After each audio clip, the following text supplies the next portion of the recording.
Welcome to Women of the World, a show which gives a voice to women from around the world who have chosen to make the United States their home. Our program believes in the principles written on and enshrined by the Statue of Liberty.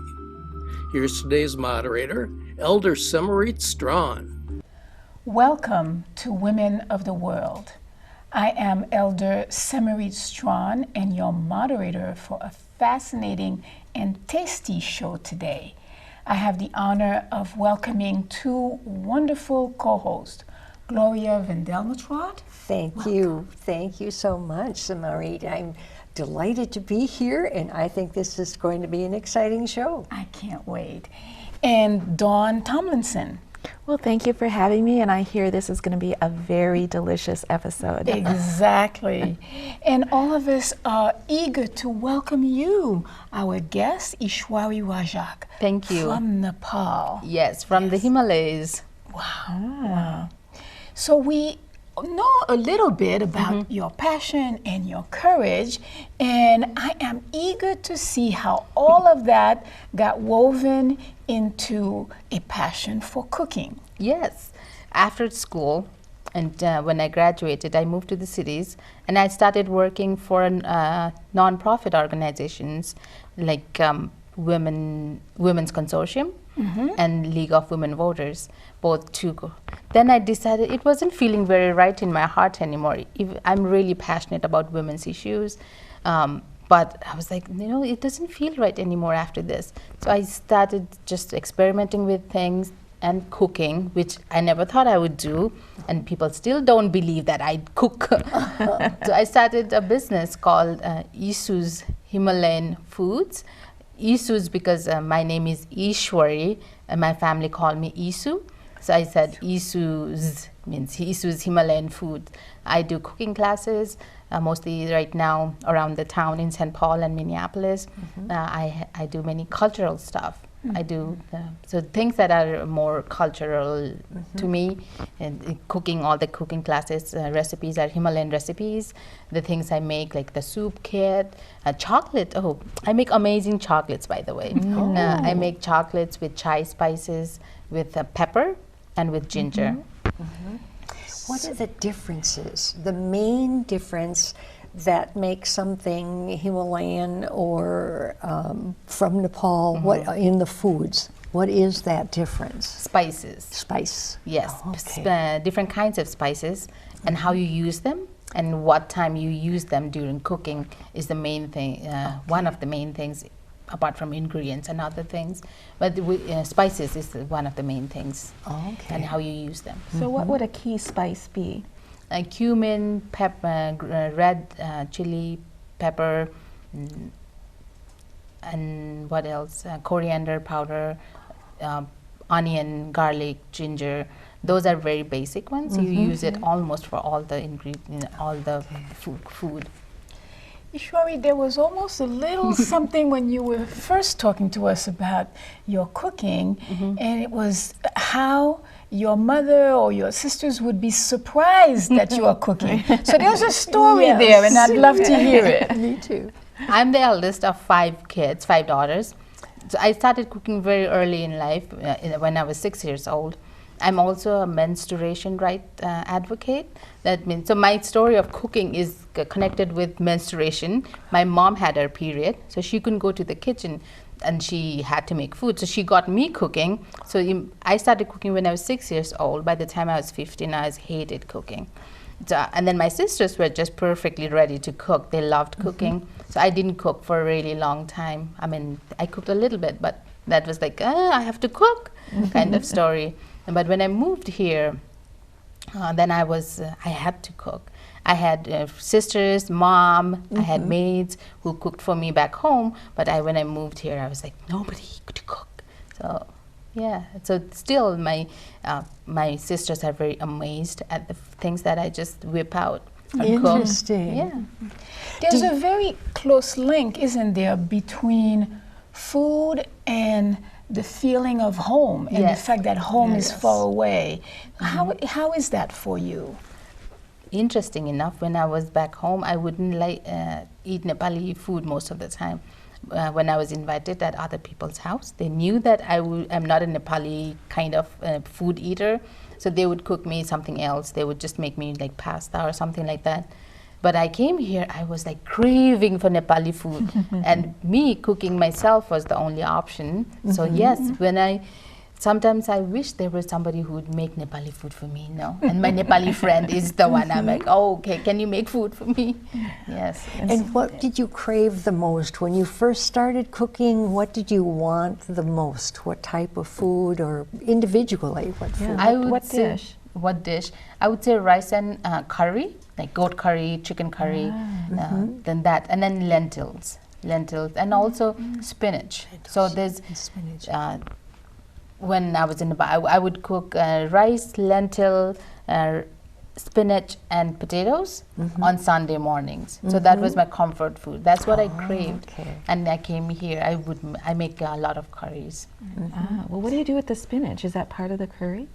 No, it's a different. You can make that. Like Okay. yesterday, I made chicken curry with spinach, but you can.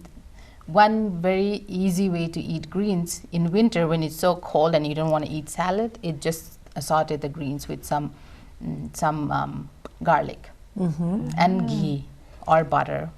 Perfect. You can eat the whole bowl because it just shrinks like this much, and you can eat the whole thing.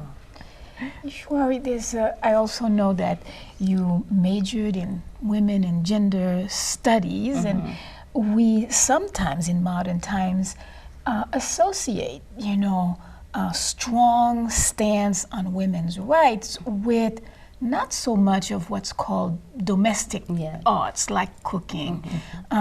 So I'm wondering about that, how you navigated two seemingly opposing directions. I would say women's issues or women's rights or anything is about having the freedom and the power to choose what you want to do.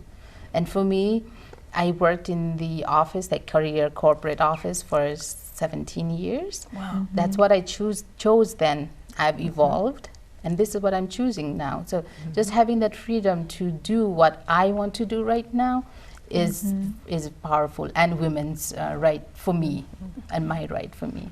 I've been very, like I keep saying, I'm very lucky. Yeah. So when you introduce, say, a Minnesotan to a dish from your country, what dish would you introduce them to?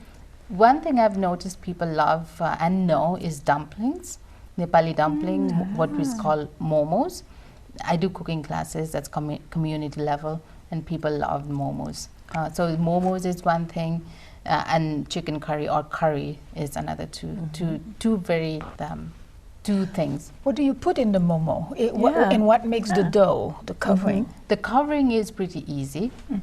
It's all-purpose flour with very little salt and water, and that's it. It's you have to roll it thin enough but thick enough for it to stay, and then you can put vegetables, or you can put meat, or you can put fish. So whatever. And I also found out that you can make it gluten-free by using rice paper, those rice wrappers. Those are the ones I would need. Yes, you would need to cover it 3-4 times. Eventually you'll get there, but yes, isn't that amazing? You can make actually gluten-free momos. And then once you've enfolded the meat or the vegetables, then do you boil it or grill it? Fry it, steam In it? Nepal, we steam it, and then we pan fry it. After it's cooked, then we can pan fry it. But I know Steam it and then pan fry it. Yes. Okay. Two ways you can, or you can deep fry it too, which is called kothe. So you can, first you have to steam it and cook it, then you will do whatever you want to deep fry it. You can put it in a pan and let it cook.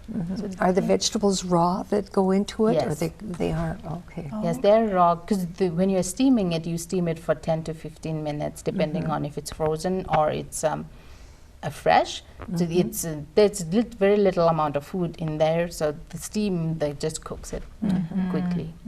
So they say everybody has a family recipe. So for instance, spaghetti sauce, your mom makes it different than someone else's mom. The recipes that you use, are they family recipes or are they just generally from your country?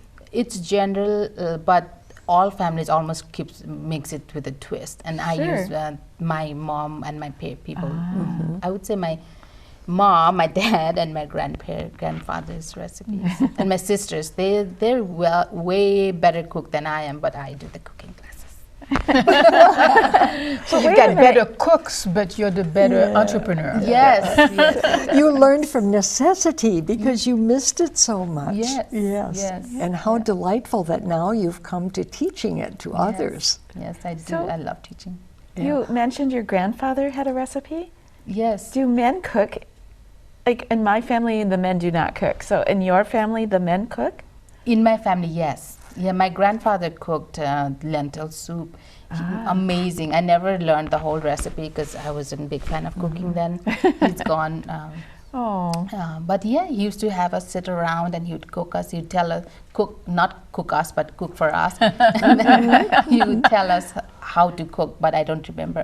My dad cooked on Saturdays, which is the weekend for us, and over holidays, during festivals.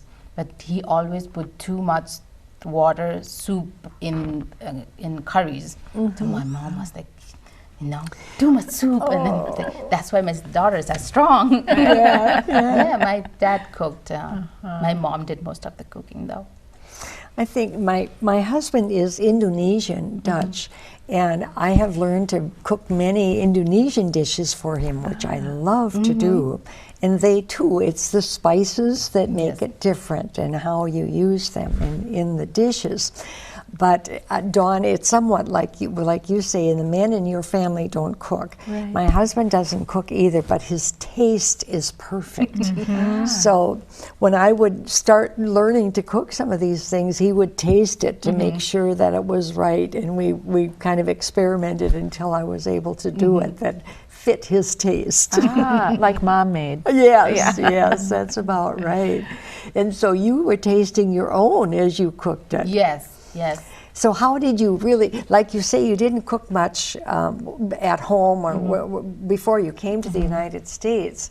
Did you have to do experimenting, or did you know exactly what to do? Oh, I knew what to do, but I just didn't like cooking. Yes, I knew what to do. Okay. And your favorite food is? I'm Newar. It's in one of the ethnic groups in Nepal.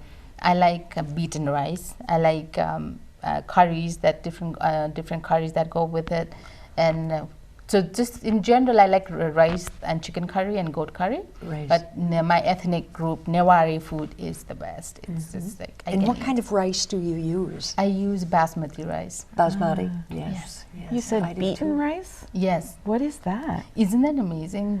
We have, so rice is first soaked. It's very special to our to my ethnic group. So many people have a hard time eating that. It's hard, little chewy. But you soak the rice, and then you, mostly women, they would have big, those things that and then you beat the rice. Actually, they're called, Like a pounding. yes, pounding. Yes. Then they're actually flat rice, and then I don't know the whole process, but you can buy them in Nepali or Indian store. Okay, it I sounds a use little like the basmati rice Korean. also in the Indonesian cooking. Yes, But I don't know about the pounding. I buy it at the Oriental store. It's a different one. Like I said, the beaten rice is it's special just to Yes. our ethnic group. But I know some parts of India eat that too. We And you have said rice you cakes can- in Korea. Okay. It's pounded rice. Oh, is it dry? It can be, depending Okay. on who makes it. There are Okay. different varieties. Okay, Yeah, different recipes, yeah. I didn't know. And you said you can buy it at the store? Yes. So when you buy it at the store, what does it look like? It's these are those.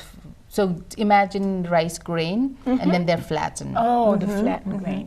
And then you would then boil it like you would. No, you just eat it. Oh, you just eat it. So when Yes, you buy it at the store, it's ready to go. Yes, it's ready to my go. kind of food. Yes, it is. It's different here. The variety is different. We use thick rice back home, but here I think the one you get are only thin rice, so they're a little bit different. You do have to heat that up a little bit on the frying pan. It's a little different, but it does the job. Is it sweet or savory? It does not have any kind of taste. It depends what you eat that with. What you eat it with? Oh, interesting. What is your sorry, what is your favorite seasoning? What do you like? Now, I noticed you mentioned curry several times. Your seasoning to use for it, and curry has such a distinctive flavor. What's your favorite? It's I like using cumin. Obviously, so you start with the onion, then garlic, ginger. You fry all of that together, and then you use the dry powders, dry spices, which are or dry and ground spices, which are cumin, coriander. I use a lot of hot pepper, and then salt and pepper. Very basic. So now we're used to going to the store and buying a bottle. It says curry powder, but I'm understanding you mix your own. Yes. Okay, that's a new one for me. The curry powder, okay, to be honest, I don't know what is curry powder. Curry is not a dish. Curry is, means, let's say pasta. So when you say pasta, it's not one kind of pasta, like it's a whole entire thing of some dried pasta. But same thing, curry, when you say curry, it's not a dish. So it can be it's just a dish, but it encompasses everything that comes with it. And then curry powder, I didn't know of curry powder till I came here.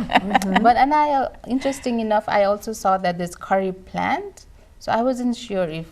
So we're gonna run out of time soon, and I don't want to run out of time without touching on this spicy chocolate. What's the story with that, and what drew you to it? Again, I want to do something cultural, but also fun. So I said, why don't I mix culture, which is spice for me right now, with chocolate? So I may put chocolate and spices together. So there's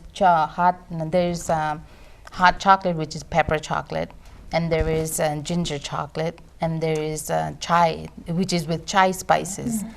So I did 3 kinds. I make other kinds, but those are the 3 main ones. Ishwari, thank you so much for broadening our horizons with your ideas, your stories, and the way you opened up our taste buds with different combinations, different spices. And I can't believe our luck. We're inviting you, our audience, to come along with us as Ishwari, you're going to do a cooking demonstration. Right. Welcome back to our show. We have been sitting here with the most appetizing smells, and we can't wait to have our cooking demonstration. Thank you so much, Ishwari. You're welcome. I'm going to make 2 different kinds of salad. This is peanut salad, which we say peanut sandeko, very popular appetizer to start all the parties. And this is going to be, this is potatoes, we say potato achar, which again potato salad. First, I will talk a little bit about the ingredients you need for both of these, and then we'll put together and then ready to eat. So I got some toasted and roasted peanuts. I got finely diced onion. Then this is tomatoes with no pulp inside, again cut. These are fresh garlic, ginger, and this is lemon. And we have to have pepper, hot chili, and some pepper and oil. So I got all of these ready. We'll all have to put this together now. So we put onion, tomatoes. Let's put this away. Then there is garlic, fresh garlic. That's ginger, garlic, some pepper. That's jalapeno pepper? Yes. And what's the other? I don't know. I think it's called serrano or something that it's grew in my garden. Hot. Then hot. Some pepper. And this is black salt with different kinds of spices. So we'll put some of that there. Is that also from Nepal? Yes. Black salt? Yeah, black salt is from Nepal. It helps with if you have tummy problem. It really helps. So if you have ginger and some black salt, it's supposed to help you with your tummy ache. Then you put some, this is lemon juice, olive oil, plenty, Okay. and some salt. We'll put little to start with. Then we mix it together. And that's a peanut salad. Yes, this is a peanut salad. Oh, that looks wonderful. It's used, and then it's healthy, very easy to make, and it's ready. I would taste it and see if the seasoning is correct. And where could we find this recipe? Oh, you can go to my website, which is isushimalayan.com, and I have my recipes there. Oh, So wonderful. this is easy Wonderful. one. So this is ready. It's easy, but it's just delicious looking. Makes me feel better about my peanut addiction. I love Have peanuts healthy too. peanuts. I'm going to try that. I think my husband would love it. And you can make it hot as much as you want or less hot. So this one is aloo sandiko or aloo achar, which is potato, literally means potato. So I've got boiled potatoes cut into smaller pieces. This is yellow bell pepper. This is sesame seeds, toasted and ground. And then there is green onion. Okay. Again, we'll use this. We'll use the ginger. We'll use garlic. Same thing. We'll use some of this, some of the hot pepper, and lemon juice. Same thing. We put everything together. Spice is very unique to each people, what they like. So you can experiment with this. Then put all of this. Oh, a lot of that's a sesame You seed. probably need more than this. It's, Sesame seed. Yeah, sesame seed. And that's roasted and ground. Yes. You want to make sure that all the potatoes are coated Coated with the sesame. Yeah, so you need a lot more, probably more than that. Okay. Do you buy that prepared or do you do it yourself? I do it myself.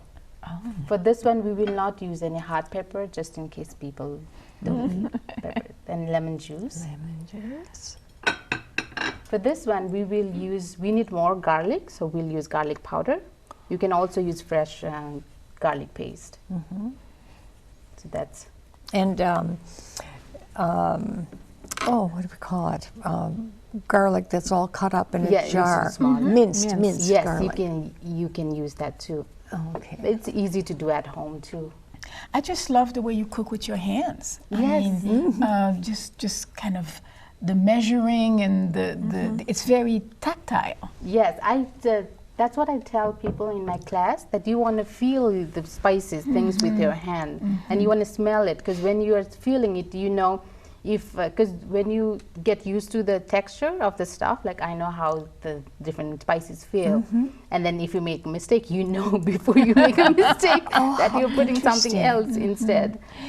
And what we know is that by touching, there's a bit of your own energy and goodwill that really penetrates into the food. How it's nicely fascinating put. to watch. Yeah. Yes. We talk a lot about good vibration and cooking. Yes. As a young person, my mom used to tell me when I was angry, she said, don't cook. You're not going to feed your anger to everybody. So she would say, I preferred not to cook when I was angry, but you had to. So she would tell me, go away, go for a walk, or go just simmer down for a few minutes and then come back and cook. I had to cook, but that's what we say. And then also, traditionally, before cooking, you would take a shower and then you would change into clean clothes, like clean, fresh clothes, and then you would cook. So things have changed a lot. Cooking becomes a ritual. It is. It's a ritual, and part of what you're doing through your cooking classes, and do you do some catering as well? Not yet. Okay, so is really reactivating cooking as a ritual. Yes, yes, that's what I want to do through fun thing, which is cooking and food.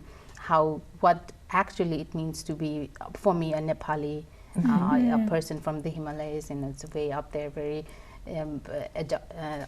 far away country. So it's a ritual. Food is so important. One of the things that I feel here is we are so rushed. Yes. We earn to eat, but we don't have time to eat. Isn't it interesting? So we invest a lot of time cooking. Unfortunately, a lot of the cooking is done by women. Now we go outside to work, we earn, but also still cook a lot, which is not bad in the moment, but it's it gets too much for one person to be doing everything. But the good thing is there's these rituals attached to food. It's not just food. It's taking care of yourself and your health. Like Grandma used to say, cooking with love. Yes. Yeah. Yes, exactly. And even though these are salads, is there a sense of the like some foods are warm foods and some foods are cooler foods? I have a sense that this potato salad is really a warm food, but I Yes. don't know what It's would you supposed say? to be warm, but we're not using stove today. I made it a salad one. This one, after you've cooked everything, you're supposed to temper with seeds and then with oil, so it becomes hot food. Again, I'm very amazed at how people eat so iced drinks and during winter. And I talk a little bit of Ayurveda way of living, which means it's mostly hot. So I can't eat cold food. I eat cold food and I instantly start to cough because my body is different. People have 3 different kinds of bodies, and, Ayurveda. So I mostly make hot food. And that's why I talked about salted greens. I don't eat salad, but I make salted greens. So we're going to be running out of time, and we can't wait to actually taste some of this. But is there any final thoughts or that we want to convey to our audience? I got chocolates that I make for dessert too. Oh, and which are which now? Which ones are This these? is chai, this is ginger, and that's hot pepper. Ishwari, thank you not only for everything you've shared with us in terms of ideas and story, but for all this deliciousness that you've brought to our attention. And thank you, Gloria. Delighted. This has been just very delightful. I'm just thrilled. I can't wait to try that peanut salad. I'm going to make that for my family. And thank you, Dawn. Thank you, and thank you. You made it look so simple, so easy. And to our audience, thank you for joining us on Women of the World. Wow. Okay, I have to taste this now. What would you serve that with? Would there be a meat with that? No, this one is just appetizer, so you just eat this like French fries. That's an appetizer? Yeah, this is an appetizer, this is an appetizer. Okay, wow. Very interesting. Somebody taste it and let me know if you need more. taste. I'm going to have to take some home. Yeah, please do. That's why I brought those plastic containers. Oh, wait, I'm going with my so thrilled to be tasting this that I almost took my microphone with me. Something is cooked in here. My greed.